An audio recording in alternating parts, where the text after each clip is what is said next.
Assalamualaikum warahmatullahi wabarakatuh. Alhamdulillah wassalatu wassalamu ala Rasulillah wa ala alihi wa sahbihi wa man wala wala haula wala quwata illa billah.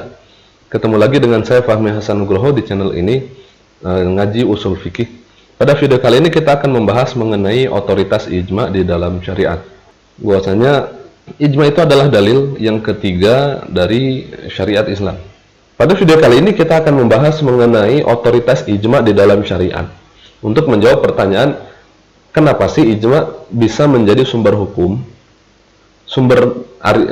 Sumber hukum di dalam syariat itu kan cuma Al-Quran dan Sunnah. Itu kan yang berasal dari Allah dan juga dari Rasul.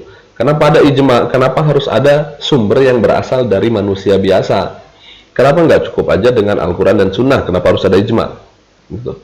Kita akan membahas syubhat tersebut dalam video kali ini.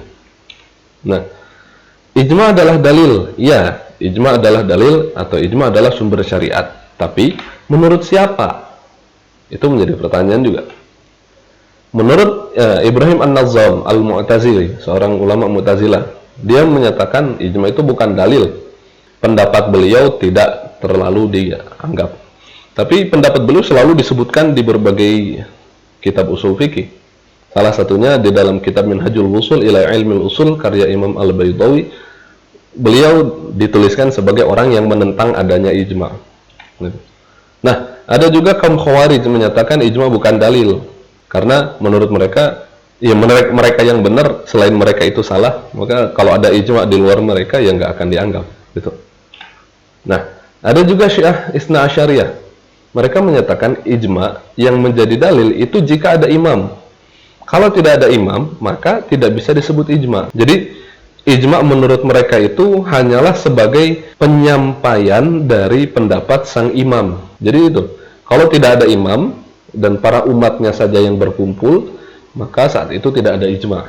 Gitu. Maka dalam perkara khilafahnya Abu Bakar, khilafahnya Umar, Syiah nggak mau meyakini itu, tidak mau menganggap itu sah, karena kenapa? Ya karena harusnya itu adalah jatahnya Ali bin Abi Thalib. Dan dalam keyakinan Syiah, Ali bin Abi Thalib saat itu tidak menyepakati khilafahnya Abu Bakar dan juga Umar dan juga Utsman. Gitu.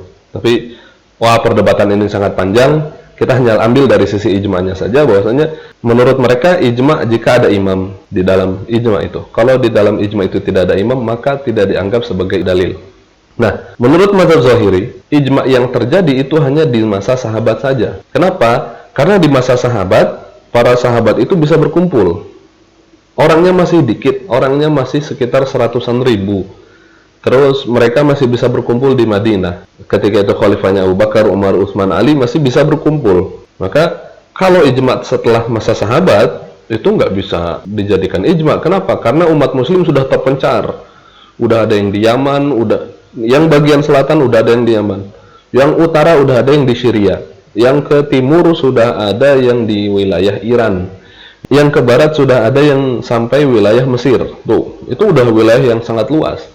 Jadi tidak mungkin ada ijma di masa setelah sahabat, karena mustahil terjadi ijma'nya. Sedangkan menurut mayoritas ulama Sunni, 4 mazhab itu ya, mazhab Hanafi, mazhab Maliki, mazhab Syafi'i, mazhab Hambali, itu menyatakan ijma' adalah dalil. Enggak harus ijma' sahabat saja, tapi juga ijma' seluruh mujtahid di masa setelah sahabat pun bisa menjadi dalil.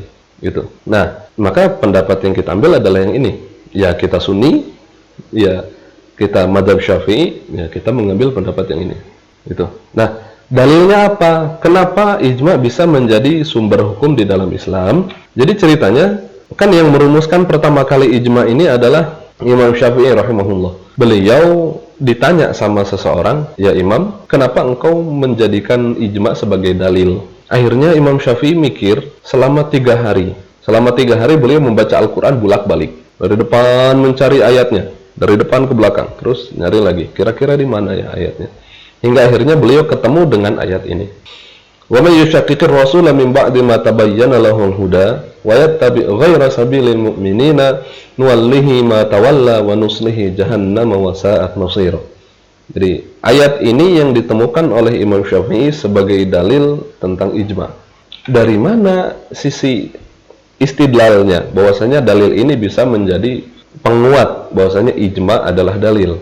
Kan kalau dilihat dari artinya, wa may yushaqiqir rasul, dan barang siapa yang menentang rasul, mim ba'di ma tabayyana lahul huda, setelah jelas kebenaran baginya, wa yattabi' ghaira sabilil mu'minin, dan dia mengikuti jalan yang bukan jalan orang mukmin, nuwallihi ma tawalla, kami biarkan ia leluasa terhadap kesesatan yang telah dia kuasainya itu.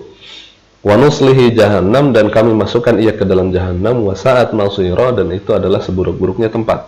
Nah, titik yang menjadi perhatian kita adalah wa yattabi' ghaira sabilil mu'minin. Jadi wa may yushaqiq, siapa yang menentang, wa yattabi', dan siapa yang mengikuti jalan selain jalannya orang mukmin. Jadi siapa yang melakukan dua ini, pertama menentang Rasul dan kedua mengikuti jalan yang bukan jalan orang mukmin, maka dia akan diancam dengan neraka, gitu. Jadi dari situlah Imam Syafi'i memahami, oh, orang yang mengikuti jalan selain jalan umat Islam itu diancam dengan neraka. Tuh. Mengikuti jalan selain jalan umat Islam itu diancam dengan neraka, maka hukumnya menjadi haram. Oke, berarti kalau kita lihat dari mafhumnya, mengikuti jalan umat Islam adalah wajib. Dari mana kita tahu jalan umat Islam itu? Dari mana kita tahu sabilul mukminin itu? Ya, sabilul mukminin adalah hal-hal yang disepakati oleh umat Islam. Jadi, kalau kita tafsirkan ayat ini, kira-kira maknanya siapa yang menentang Rasul dan siapa yang tidak mengikuti hal-hal yang disepakati oleh umat Islam, maka dia akan diancam neraka, gitu kira-kira. Atas dasar ini, atas penggunaan ayat ini sebagai dalil ijma oleh Imam Syafi'i, lalu kemudian diikuti oleh para imam, para ahli usul fikih di masa-masa setelahnya. Mereka akan selalu menuliskan ayat ini ketika menjelaskan tentang dalil wajibnya, tentang dalil bahwasanya ijma adalah sumber hukum di dalam Islam. Jadi mau nggak mau, kita sebagai pelajar usul fikih kita harus menghafal ayat ini. Itu. Nah, yang kedua, dalil yang kedua adalah hadis Rasulullah SAW. Inna allaha la yajma'u ummati ala dhalalatin wa yadullahi ma'al jama'ati wa man syadza syadza ilan nari. Inna allaha la yajma'u ummati, sesungguhnya Allah subhanahu wa ta'ala tidak mengumpulkan umatku, kata Rasul, ala dhalalatin, di atas kesesatan. Jadi Allah menjamin, Rasulullah SAW menjamin bahwasanya Allah tidak akan mengumpulkan umatnya di atas kesesatan. Maka yang disepakati umat Islam itu tidak akan salah, gitu. Jadi dua dalil ini menjadi landasan bahwasanya ijma atau yang disepakati oleh para mujtahid di suatu masa, pertama itu wajib diikuti karena hal itu tidak mungkin salah. Hal-hal yang disepakati oleh umat itu dilindungi oleh Allah Subhanahu wa taala, karena kita tidak mungkin berkumpul dalam kesesatan. Enggak mungkin kita menyepakati suatu hal dan ternyata suatu hal itu adalah suatu kesesatan, suatu hal yang dicela, suatu hal yang buruk. Itu tidak mungkin sebagaimana yang dijaminkan oleh Rasulullah SAW. Begitu kira-kira teman-teman mengenai dalil yang menjadi landasan bahwasannya ijma adalah sumber hukum. Kurang lebihnya saya mohon maaf. Jangan lupa di like, lalu kemudian jika ada komentar atau ada pertanyaan silahkan tulis di kolom komentar. Dan juga jangan lupa di subscribe untuk mendapatkan video-video yang lebih bermanfaat lainnya. Terima kasih. Assalamualaikum warahmatullahi wabarakatuh.